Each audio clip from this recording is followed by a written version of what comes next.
అక్కడ పెట్టాను వచ్చిందా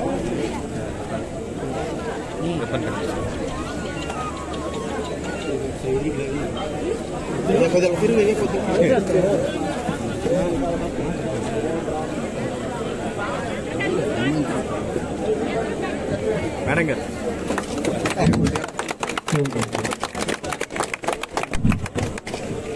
ఇప్పుడు మేడం గారి చేతుల మీదుగా చిన్నపిల్లల నుంచి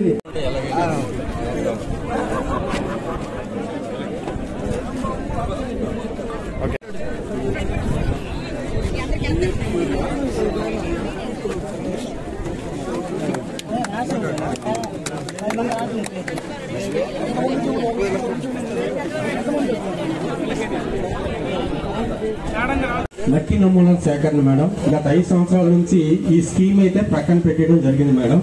కానీ ఇప్పుడు ఈ గవర్నమెంట్ దానికి ఎక్కువ అత్యధిక ప్రాధాన్యత ఇస్తూ ప్రతి గ్రామంలో కూడా ప్రతి రైతు భరోసా కేంద్ర పరిధిలో కూడా ఈ మట్టి నమూనాలని సేకరించి అనాలిసిస్ చేసి అందులో పోషక పదార్థాల స్థాయి ఎలాగా ఉన్నాయి, ఏ విధంగా ఉన్నాయి, మట్టిలో ఏమైనా సమస్యలు ఉన్నాయా, సమస్యలు ఉంటే వాటిని ఎలా పరిష్కరించుకోవాలి మొదలగు రికమెండేషన్స్ తో మనం ప్రతి రైతుకు కూడా ఒక్కొక్క రైతు భరోసా కేంద్ర పరిధిలో 40 సాయిల్ శాంపిల్స్ కలెక్ట్ చేసి అనాలిసిస్ చేసి రైతులకు ఇవ్వడం జరుగుతుంది మేడం.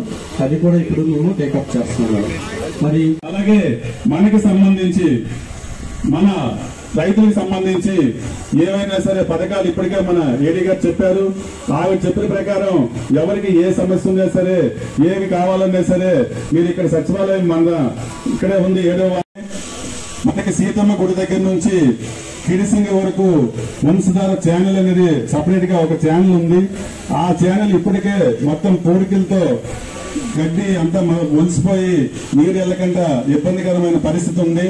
అది కానీ చివరి ప్రాంతం వరకు కానీ మనం తవ్విస్తే రైతుకి రాష్ట్రం వరకు ఇక్కడ ఉన్న అధికారులకే కాదు పలాస నియోజకవర్గంలో ఉన్న ప్రతి ఒక్కరికి కూడా మీ శాసనసభ్యురాలుగా ఒక మనవి, ఈ రోజు నుండి ఏ గవర్నమెంట్ కార్యక్రమంలోని దయచేసి దండలు, ఫ్లవర్ బొకేలు, శాలువాలు తీసుకురావద్దని మీ అందరికీ మనవి చేస్తున్నాను.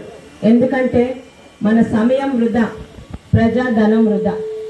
దయచేసి మన కాన్స్టిట్యున్సీకి ఇతర పెద్దలు అంటే ఇతర నియోజకవర్గాల నుంచి ఎవరైనా మంత్రులు కానీ ఎమ్మెల్యేలు కానీ ఏదైనా కార్యక్రమానికి వస్తే ఒక ఫ్లవర్ బొకేతో వాళ్ళకి స్వాగతం పలకడం కానీ ఈ 5 సంవత్సరాలు అనేకమైన కార్యక్రమాలు మనం చేస్తామండి.